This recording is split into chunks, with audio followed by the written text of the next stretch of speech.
That was what he was talking on Saturday night about just the performance that you had, how you continue to grow this year, just in your own, I guess, perspective. How have you continue to grow this year? Honestly, just count on other guys like Sammy and Wade, and all the other guys in the room, Coach Boulware and Coach Tom Allen, all those guys, just taking it one day at a time and just trying to get everything out of each practice, each day, walk through meetings, and just staying focused each and every day.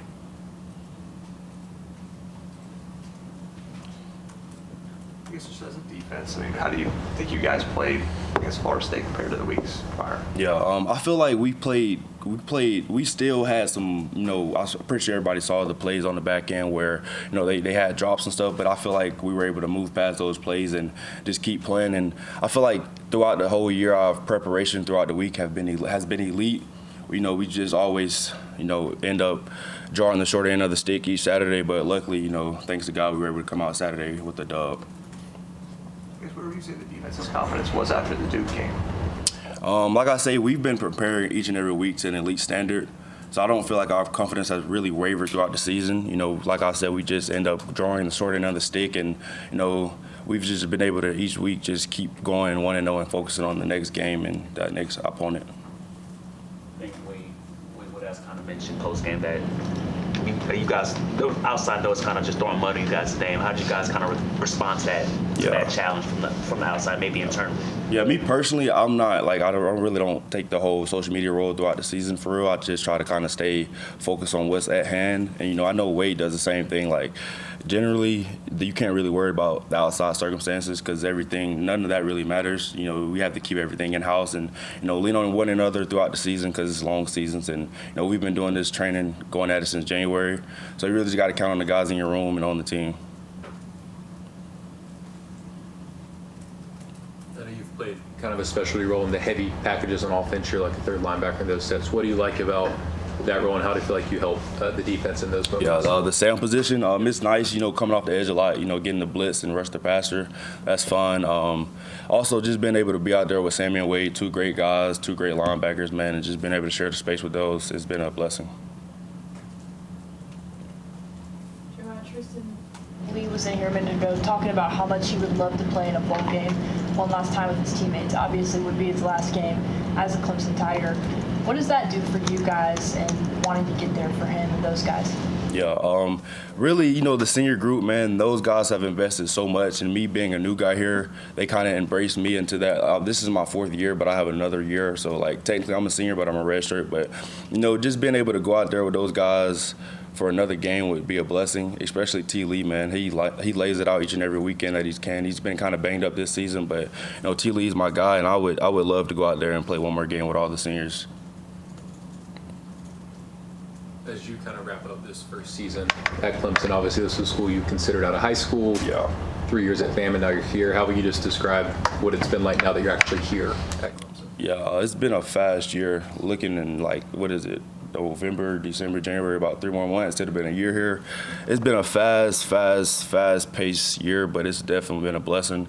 Being able to make new friendships on the field and off the field, being able to come back and play with Peter Woods one more time if he leaves. It's been a blessing, man. That's the least I can say, man. It's just been a blessing, a fast blessing for sure, and I'm ready to come back next year and, keep grinding, keep working. So we talked with you before just about the offseason, how much you work out and all that stuff. So we also just recently heard that Dennis Love's going to be the guy. And what have your interactions been like with him? Yeah, I remember first day I got here, he was in the weight room with Peter. Him and Peter, that's his coordinator position, or it was this year. We have coordinator position workout groups with, and Coach Dennis, he's a good coach. He brings a lot of energy and effort. I know during the season it's really football, but during the off season, he's really one of those guys that gets you juices going early in the morning. It's 6:30. You just woke up. Dennis Love is a great coach, and I can't wait to get to work for him next season. How does he get your juices flowing? I'm sorry? How does he get those juices flowing? Really just great speeches. I know in the summer, he was his main point was, building superhumans, and everything that you do being fast and physical and explosive. So, just his speeches before the workouts, and he sets the tone each and every day for sure. How's your relationship with Peter grown being teammates at the college level? Did you say how has it grown since we've been in college? I'm sorry. Since y'all both been teammates in college. Oh, okay. I'm sorry. Yeah, we were tight in high school, but you go off to different colleges. You kind of grow apart, or you live in your own life for real. And when I first moved here, we were roommates, but I had to move out to get more room for my family to come and stay on weekends, so I don't have to get a hotel. But me and Peter's relationship has always been tight, and it's been a great opportunity being to play next side of him. But like I say, man, it's just always been cool, grind relationship with me and Peter. But I look forward to seeing him grow and moving on or deciding to come back. But regardless, it's a blessing to be able to play besides Peter Woods. Your whole family comes on the weekends, I guess? Yes, sir. Yeah, I have my mom, my dad, and 3 sisters. And my niece sometimes comes. My nephew, he's always coming. He's like 12 years old. He's coming every weekend. But yes, sir. You said it was like a hotel?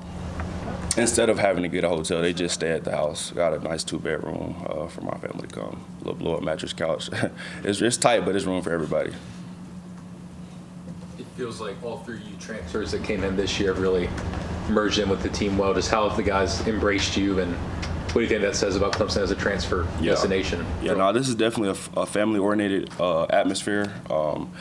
I would say that being able to come in, with those 2 guys, it was a blessing. And at the same time, I feel like it goes back to the senior, that senior group, T. Lee, Kate, all those guys just being a welcoming arm and just everybody just being so tight together, from the coaching staff to the players to the staff members that aren't coaches. Everybody's tight and family-oriented.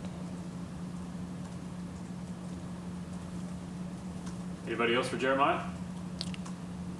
All right, Jeremiah, thank you for your time, man.